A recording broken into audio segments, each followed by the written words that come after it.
यह है आरजे कार्तिक की 1 मिनट स्टोरी। ये कहानी 2 यात्रियों की जो केदारनाथ महादेव के दर्शन के लिए निकले थे। दोनों की उम्र 60 के पार हो चली थी।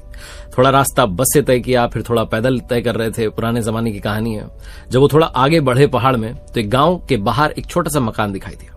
महेश जी जो थे वो आगे बढ़ गए कि अरे छोड़ो, कहां फंसे हो इस चक्कर में, कहां देख रहे हो इस मकान को। दिनेश जी ने कहा नहीं, मैं जाकर के देखता हूं इस मकान की इतनी बुरी हालत हुई कैसे। महेश जी आगे चलते गए कि ठीक है चलो आ जाना पीछे पीछे। दिनेश जी उस मकान के अंदर गए तो जाकर के देखते हैं कि उस घर का जो मुखिया है वो पलंग पर लेटा हुआ है, तेज बुखार में तप रहा है। तभी दूसरे कमरे से बच्ची के खांसने की आवाज आई। वहां जाकर के देखा तो एक बच्ची रो रही थी, पलंग पर उसकी दादी लेटी हुई थी, उनको भी बुखार था।